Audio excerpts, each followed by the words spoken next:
Hello, I'm Peter Graves. Welcome to Biography. Most business leaders shun the spotlight. Our subject tonight does not. Donald Trump has shaped the skyline of the nation's largest city, and he has shaped tabloid headlines around the world. He became one of the world's richest men, almost lost it all, and has come back once again. Donald Trump owns casinos, luxury hotels, and some of the most expensive buildings anywhere. His most important asset may be his ability to see on a huge scale the potential of something as simple as a vacant lot. Now, Biography examines the life of Donald Trump. News from the business world. A remarkable comeback for Donald J. Trump, the Big Apple tycoon who enjoyed Midas-like successes in the glitzy 1980s and whose larger-than-life personality was on constant display. He loves having beautiful women and beautiful cars and beautiful palaces, and he loves being known as the Donald, and he loves being that person. The breakup between Donald and Ivana was something that had been going on for years, and I think our relationship just happened after that had already lost its track. For Trump, the beautiful things, the financial success seemed to be lost. His business collapsed at the same time his personal life exploded. But Trump fought his way back in an astonishing comeback. When you see all this, and then when people come up to you and grab at you and touch you and this and that, did I ever think it was going to be like that? No. In my wildest dreams, I never thought it was going to be like that.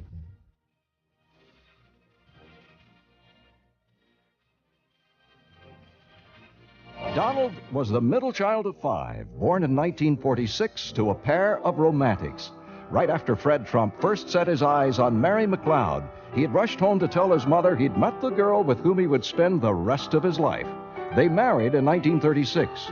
With the family quickly growing, Fred Trump began building his fortune by constructing homes in Brooklyn and Queens for GIs returning from World War II. Though the family became quite wealthy, Fred and Mary Trump would insist that their children succeed both at school and at work. Donald Trump would exceed his parents' wildest expectations, following the path paved by his father.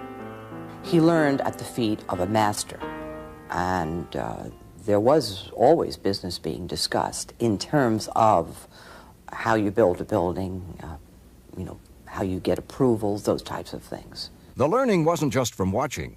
The Trump children were all required to work starting as teenagers. Though Fred Trump had built a mini empire in Queens, he brought his children up to believe that what they earned was vital to the family. It was Fred Trump's way of teaching them to respect the value of money. The girls worked in banks or in local department stores. The boys worked with their father, doing everything from sanding floors to hauling lumber. And I watched, and it wasn't that I even watched consciously. I'd be sitting on the floor playing with blocks as a 3-year-old baby, and he'd be on the floor talking to contractors about price and elevators and wood. And, and by the time I'm 16 years old, I sort of knew everything about building buildings, and I never studied, but I knew everything about it. I think that what Donald got from his father was the disciplines of hard work, and you're not born a builder, you learn to be a builder. Young Donald Trump was, in fact, not much of a student. He preferred to spend his days playing ball, and it was in this sport that Donald tasted his first success. But like all kids his age, Donald wanted a new baseball mitt. They could easily have afforded one, but Fred Trump said no, on principle. He came home and he said to my father, Peter, blank, has a baseball mitt that costs $45. I want one too. And of course, my father's standard answer was, of course you can't have that. You won't appreciate anything when you grow up if you have it now. Because he didn't get a $45 baseball mitt. If young Donald learned that it took hard work to get money for expensive baseball gloves and other luxuries, he wasn't learning much in school. In fact, he'd become more than a handful for his teachers, throwing chalk and erasers at them just to see their reactions. And his troublemaking wasn't confined to the schoolroom. Donald's older brother and sister couldn't wait for their parents to leave the house so they could get even. But he had a way, on occasion, of driving you nuts. And one Saturday night, I remember, he was sitting at the dining room table, and there was a bowl of mashed potatoes on the table, and Donald went through one of his cute little performances like, and my brother Fred picked up the bowl of mashed potatoes and flung them across the table, and Donald had mashed potatoes coming out of his eyes and his nose. Donald's parents decided what their 13-year-old son needed was more discipline, so they sent him to military school. The instructors at New York Military Academy wouldn't stand for unpolished boots, much less throwing of erasers. One of Donald's first tasks was learning to march. If he didn't do it right, he had to do 20 push-ups with the rest of them. If he didn't do his manual of arms correctly, he had to double time the perimeter with the rifle.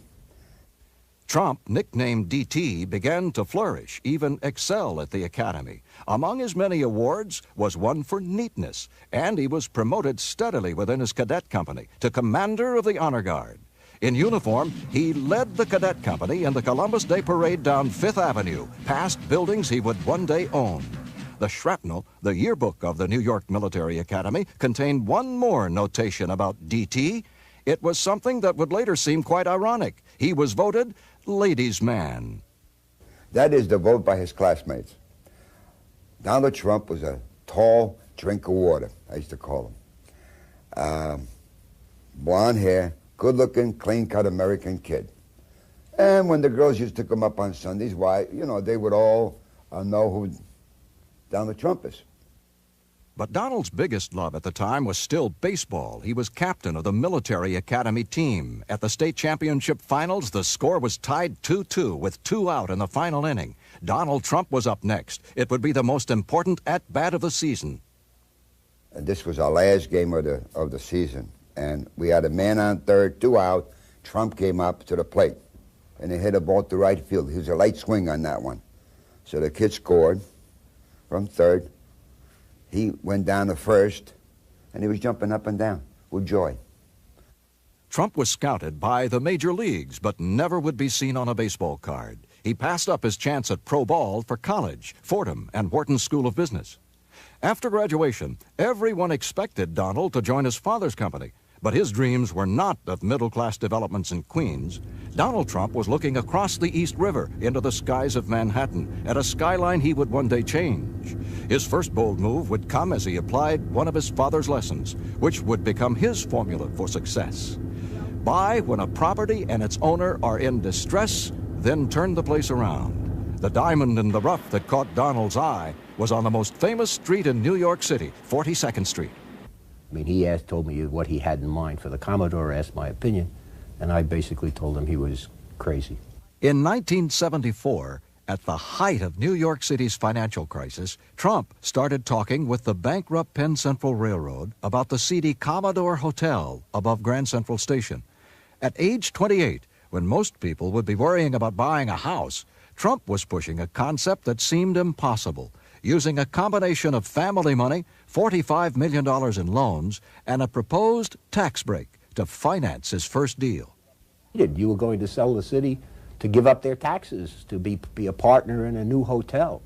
You were going to convince the state that they ought to come in also and be part of it. You were going to convince somebody like Hyatt that they ought to put their name on a hotel, which at that time, the Commodore, you have to remember, was closed, and there was a massage parlor on the second floor. And somehow this was going to end up to be an economic success. The Commodore project's biggest difficulty turned out not to be permits or financing, but the building itself.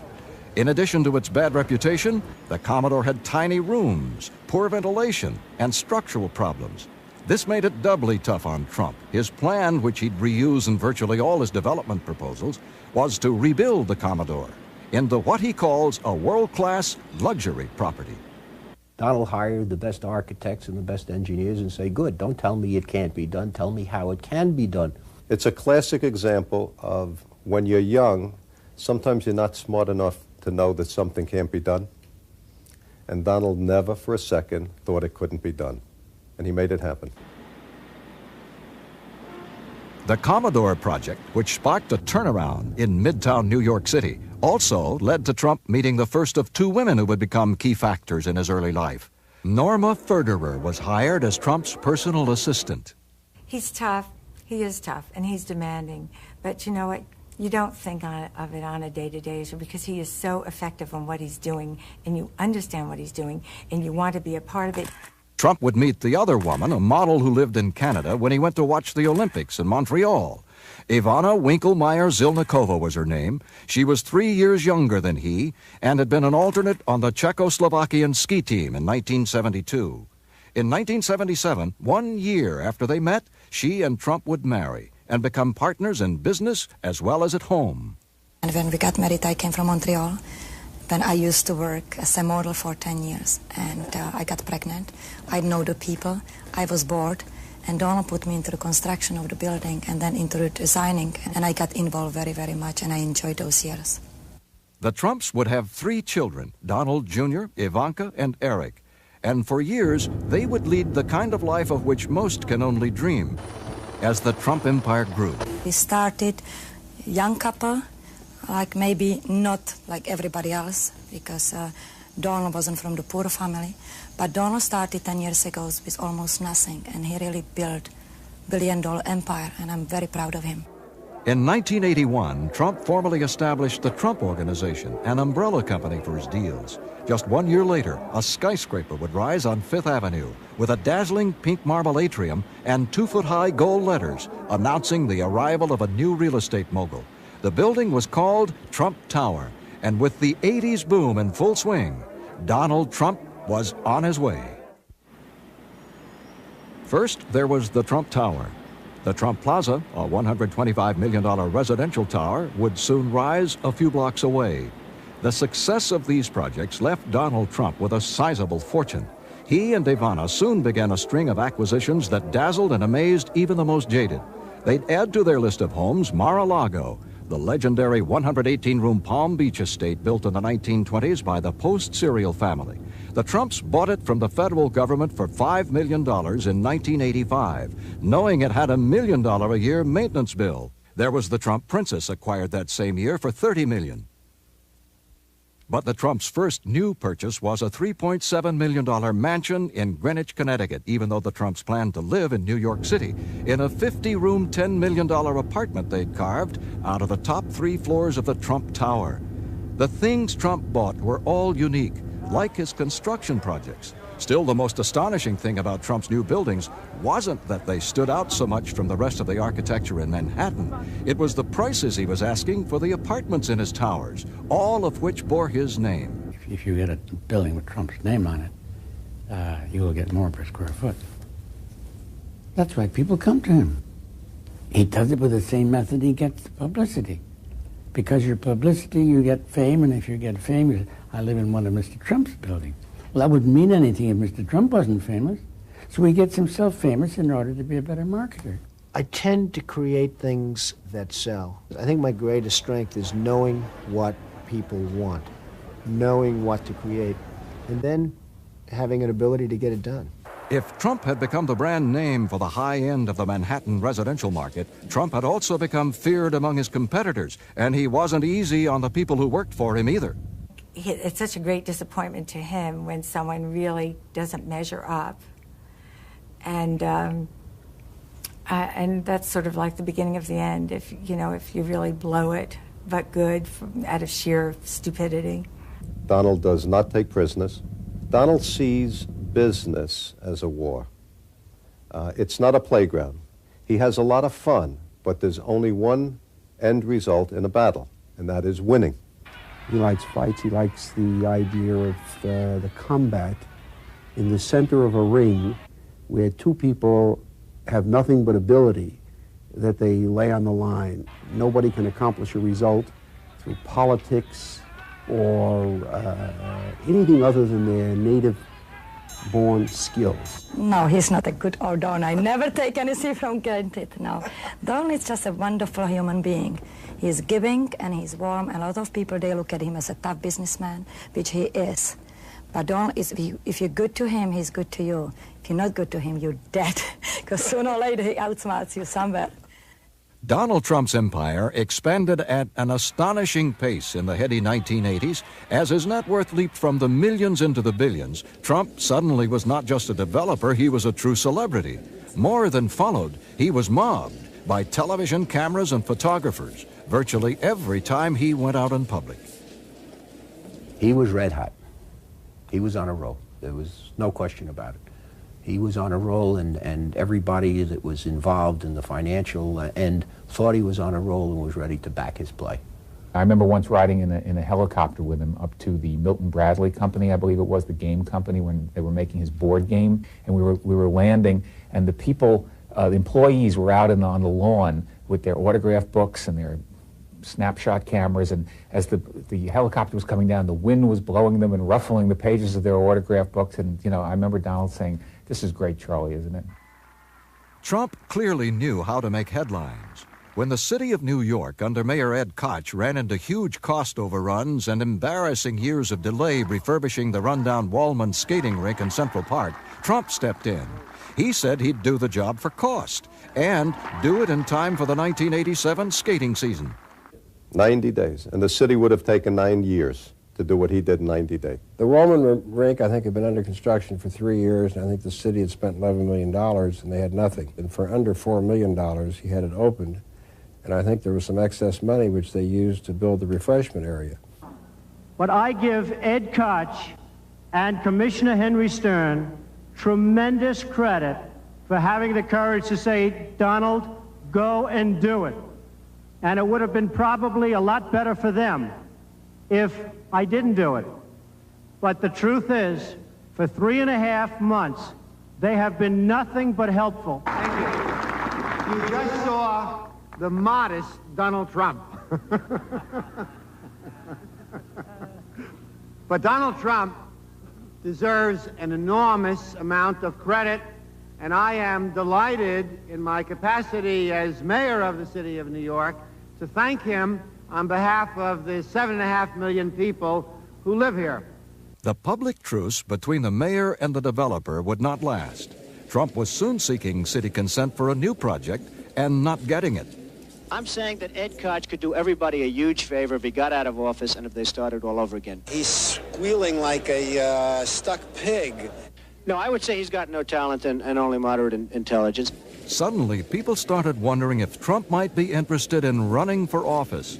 His book, The Art of the Deal, was published. It spent 32 weeks on the New York Times bestseller list. Trump was invited to speak in New Hampshire at a time when candidates were combing the state looking for votes in the presidential primary. Trump took out a series of newspaper ads declaring positions on political issues, some of them quite controversial at the time. A draft Trump for President movement was started. But when he went to the 1988 Republican convention, interviewed on NBC, Donald Trump was supporting George Bush, but preserving his options. I do feel very strongly about the country. I love the country, but I think you're going to have probably George Bush as your next president. He's an excellent guy, an excellent man. He's a friend of mine, and I'm here for that reason. Well, I wasn't talking about this year, Mr. Trump, but you have said that if you ran for president, you'd win. I think I'd have a very good chance. I mean, I like to win. When I do something, I like to win. I like to do well, and I think I probably would have a pretty good chance. But the economic situation of the country was changing, even as Donald Trump was expanding. Though he applied his old formula, buy a valuable property when its owner's in big trouble and needs to sell cheap, not all of his deals would work out.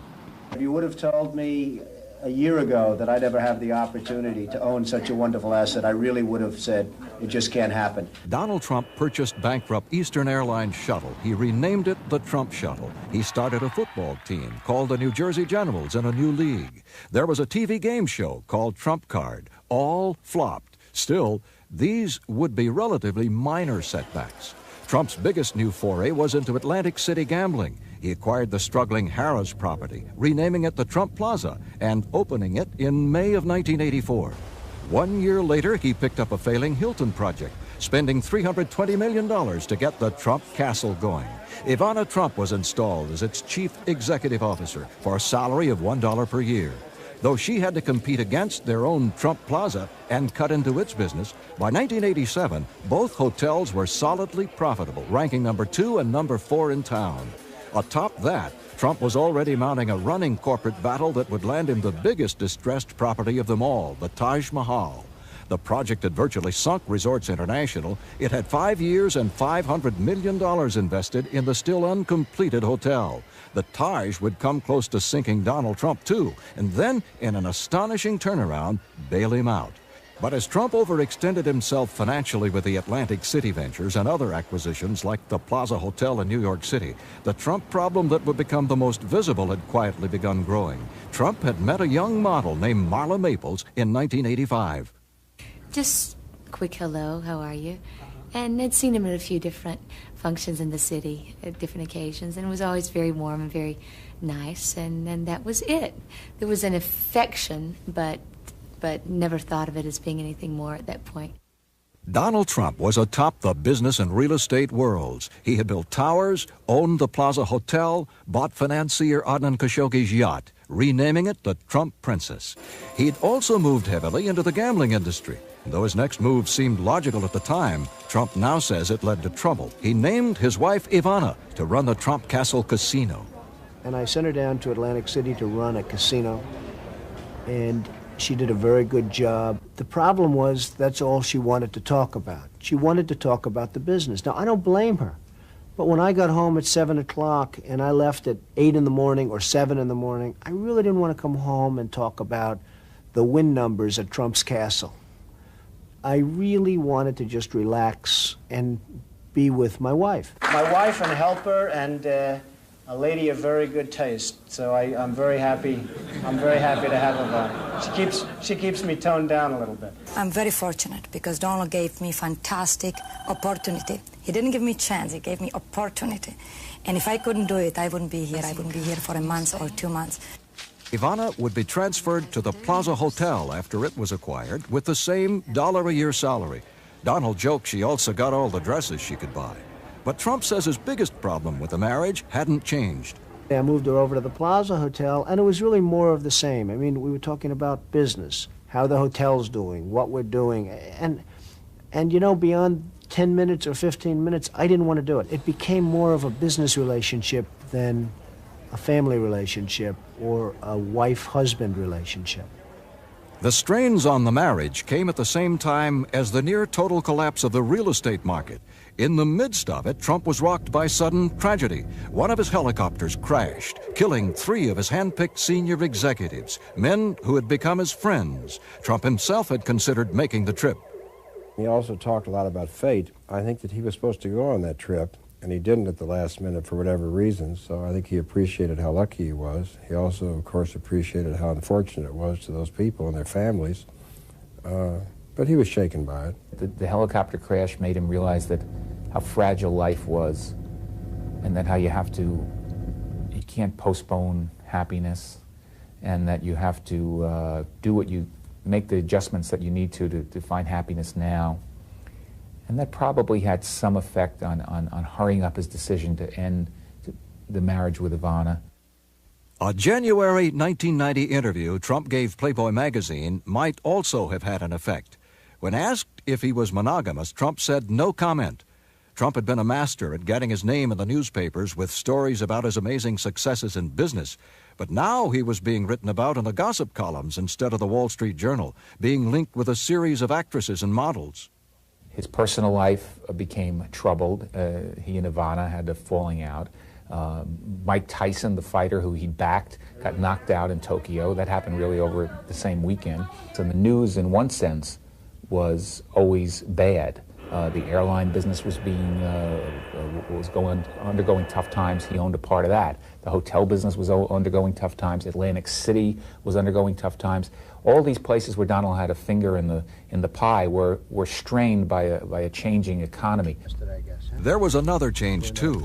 Though he'd been linked to other women, Trump had started to see Marla Maples, a young unknown actress, who would become his second wife.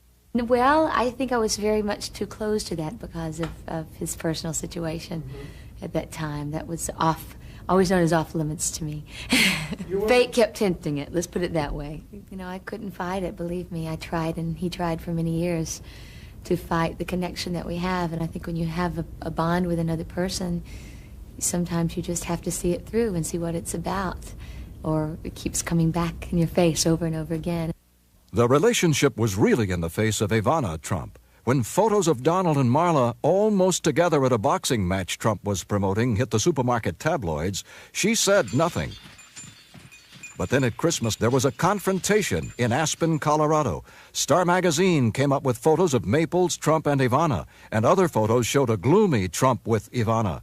February 11th, it hit the headlines. It would be the most public divorce in decades. Yeah, there was a period when Donald and Ivana seemed to each have access to their own gossip columnists in New York City, and they were each seemed to be playing them off against each other. Liz Smith was the one who had the story from Ivana's side of it. And Donald probably didn't talk that much from his side of it. And around dinner tables all over New York, they were saying, and maybe all over America, they were saying, do you think Ivana will take him back? Will he marry Marla? This was the talk, the table talk of the nation for a while. And the funny thing was, I would go in to the office, and there would be the real Donald Trump, and he'd say, Charles, do you think Ivana will take me back? What do you think will happen? Do you think I should, do you think I should marry Marla? Or words to that effect. Donald is he asks everyone's opinion about things. Doesn't always listen to the answer, but he asks them. Now, the explanations are easier. Back then, reporters were on the trail of all three. Ivana was mobbed going into a Valentine's Day birthday party. Marla was tracked down to a Long Island hideout provided by a Trump associate. Donald, who was out in public, seemed to get it from all sides. I'm shocked to see so much press. I know the only thing they want to do is discuss the tour to Trump today. To me, one of the most important things is his love affair with New York City. The most amazing part of it was that as major world stories were breaking, it was the Trump divorce that dominated the headlines. I can remember literally sitting in a corner crying my eyes out, wondering how to get up and just feed myself. I was watching my very beautiful private relationship become very public and very ugly, and that was very frightening. I never left Ivana because of Marla, but that's something that's like unknown because a lot of people thought I did or hoped I did, and it sounds a little bit sexier in the papers to write that I did, but I never left Ivana for Marla. The glittering world of Donald and Ivana, a world of yachts, champagne and black tie, the fabulous properties, the huge Florida home called Mar-a-Lago, to the public it seemed perfect. But the real Donald Trump, it turned out, wasn't that kind of guy. Though he's told me that one of the reasons that he and Ivana eventually divorced is that he couldn't bear that life one more second, that going to parties every night and getting home and putting on a tuxedo and doing this.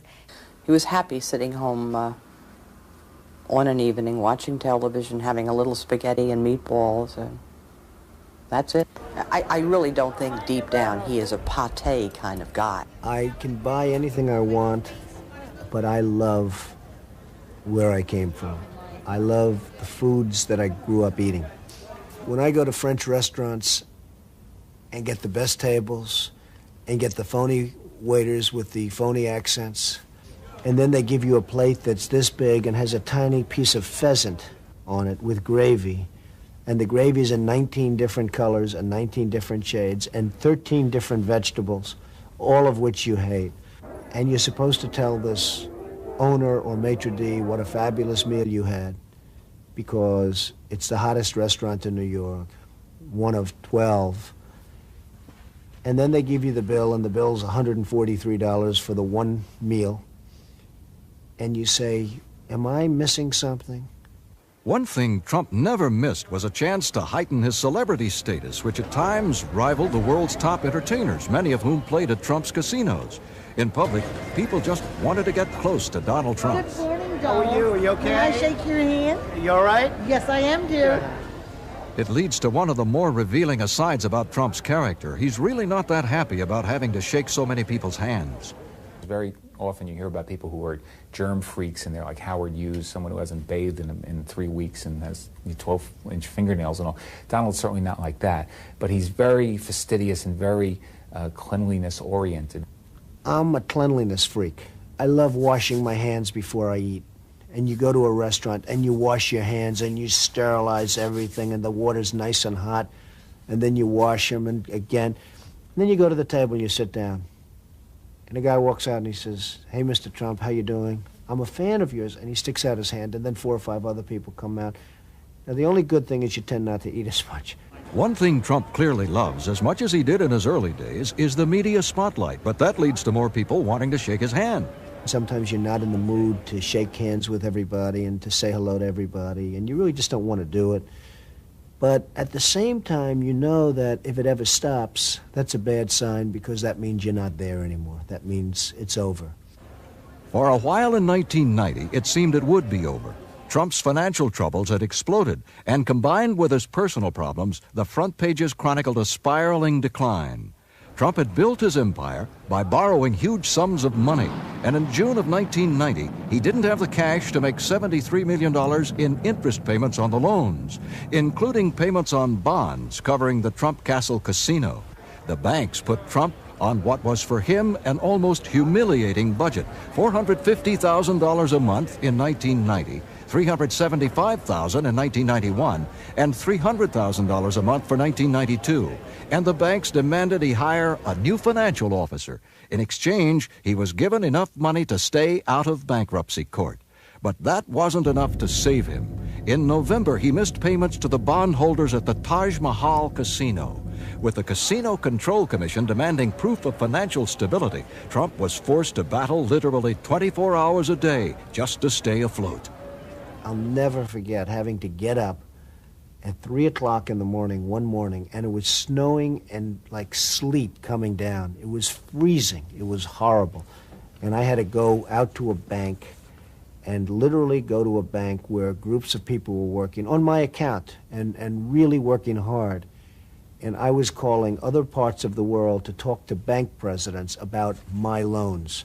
If Trump was battling to stay afloat in an ocean of debt, his new relationship with Marla Maples was equally stormy, and their breakups would be chronicled in the newspapers with headlines as big as when Trump and Ivana had split. So sometimes there was a real battle going on. It didn't work right. You know, it just did not come together the way we would wish it would. So that was a very difficult time.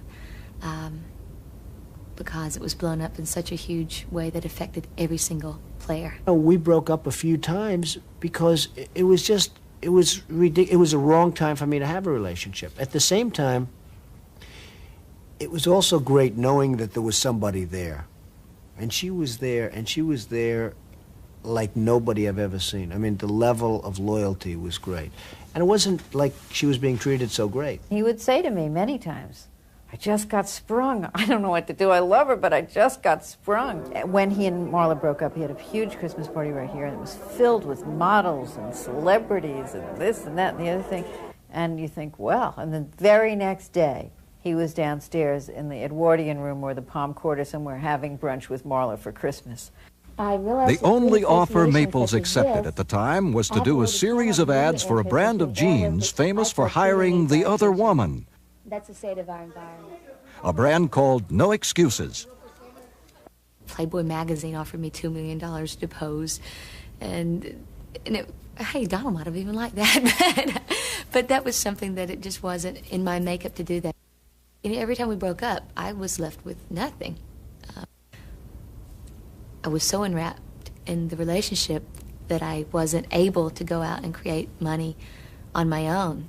Well, she never badmouthed him to the press. She'd say, well, I love him and I'm praying for him and I hope that, everything works out. He's a wonderful man. I mean, now I would have been throwing tomatoes at the camera and saying, that son of a bitch, I'll kill him, but not her. What was killing Trump at the time was the continuing recession, which bordered on a depression in the industries in which he had all his money. Newspapers would report 4 bankruptcies among Trump's properties. Trump canceled an order for a new $210 million yacht, which was to replace the Trump Princess, and sold the Dutch shipyard he'd bought to build it. He tried not to show it, but he was at his lowest point. I was walking down the street with Marla, Fifth Avenue, and there was a man in front of Tiffany, and he was holding a can, and I said to Marla, do you know that man is wealthier than me? And she looked at me, she said, what are you talking about?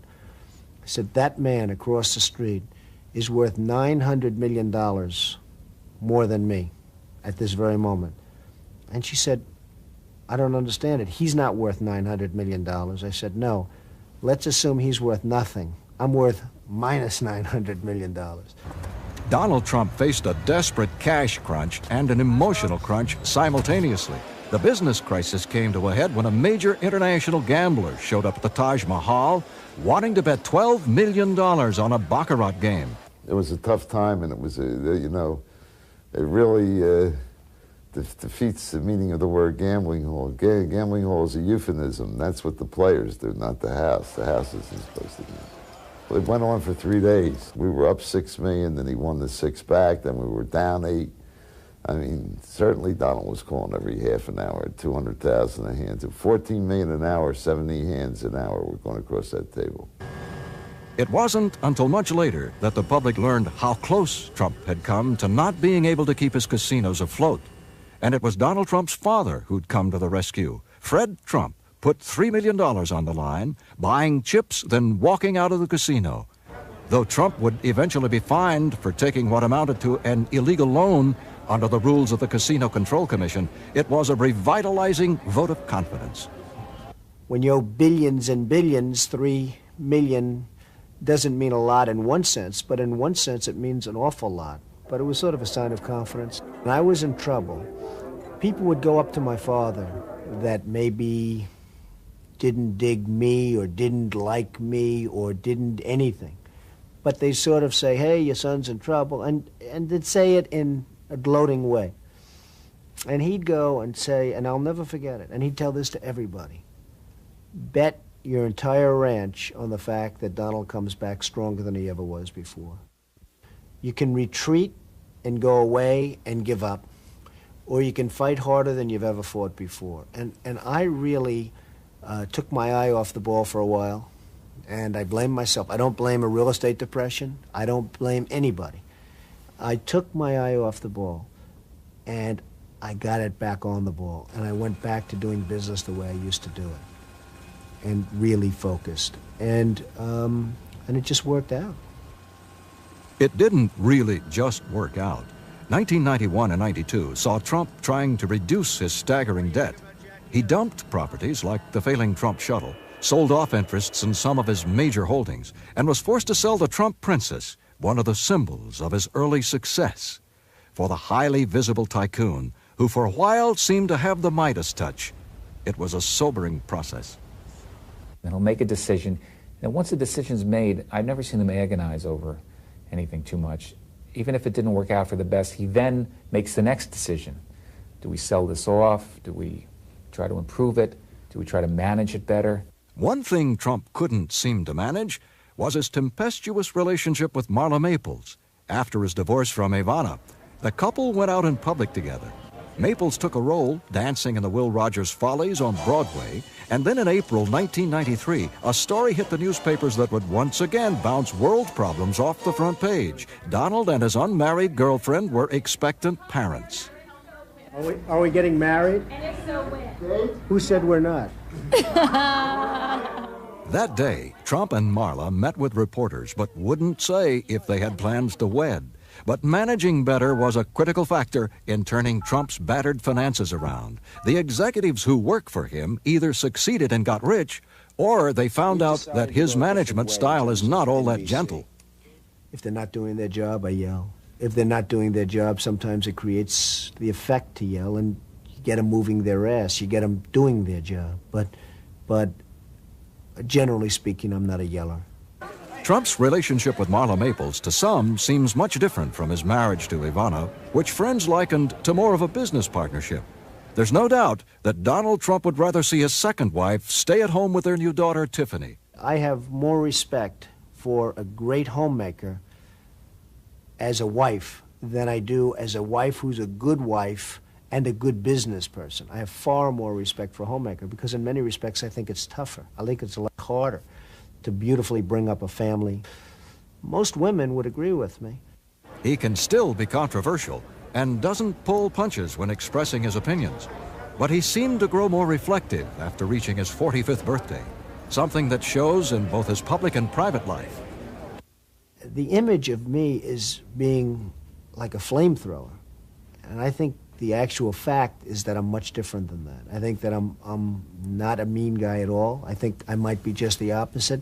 I'm not somebody that can be pushed around. I don't want to be pushed around. I don't allow people to push me around. And I've caught him even singing a little song to Tiffany just a couple days ago when Mar-a-Lago, he thought I was out of the room, and he was doing this song. He was just like making up this song and the words to it as he was going, and it was so cute. It just broke my heart. In business, though, Donald Trump is the same brash, hard-driving guy who persuaded New York officials he could do the impossible at the Commodore Hotel. He has a vision that most people don't have. In my view, that's his real genius. There are a lot of people who can put up a building, but more important than that is the vision that makes the building different, exciting, or that even dreams up the concept, the original concept. That's where he's better than almost anyone else. Okay, everything good? Well before reaching 50, Donald Trump had accomplished more than virtually anyone else in his field, and he wasn't stopping. After years of trying, in June 1994, he announced financing for his Riverside Park project had been obtained from investors in Hong Kong. It was one more sign that Trump's celebrity status had never waned, indeed that it was growing again.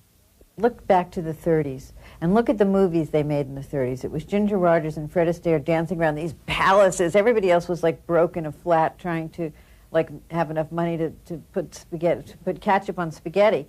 And they were making these movies because it was such bad economic times. Well, you know, Donald is that in bad economic times, and we're going through some bad economic times. Donald is Fred Astaire. I mean, he's the mogul living up on the mountain who's got these gambling casinos and beautiful blondes, and, you know, it's everybody's kind of dream of the 90s sort of version of James Bond. While most people keep it quiet, hide under a rock with this kind of success, Donald is screaming to the world, look what I've done. And I'm having fun, and I hope you're having fun watching. And he's making it a lot of fun for everybody. Making it fun for everybody means never hiding from the cameras.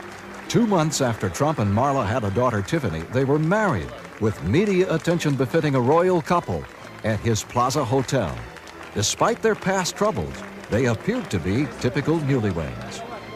Marla once said to me, you know, Linda, you can't help who you fall in love with. It's not always easy, but you just can't help who you fall in love with. And he really loves her, too. He has a much softer side than most of the world sees, which, thank goodness, I see quite a bit. And he's not someone that's going to come in and say, honey, I'll cook tonight. You take a breather. Or let me change this diaper because you've been working all day with the baby and I know you're busy. The somewhat quieter, even more successful Donald Trump still seems to have politics in the back of his mind. But business is the order of the day, and more gentle or not, he is first and foremost a competitor. Everybody wants me to run for office. Polls are taken that show that I win when I run. It's just not my thing. I'm too honest. I'm too forthright. I think there's a level of honesty and almost a level of dishonesty that it takes to be a great politician. I'm just too straight. I think Donald is a real meat and potatoes, all-American, apple pie kind of guy. I mean, he likes meat and potatoes, literally. I mean, there's nothing too quirky about Donald, or nothing too secret, or he is what he appears to be. I've known stories where people have told me that a big limo will pull up to the burger boy on the expressway, and he gets out and brings back burgers into the limo, or Pizza Hut pizza back into the limo. Donald Trump says he always knew he'd do well, and the people around him say they always expected, as his father expected, that he'd succeed in business. But the roller coaster ride that took Trump to the top plunged him to the bottom, and that he's ridden back up still astonishes virtually everyone, including Trump himself.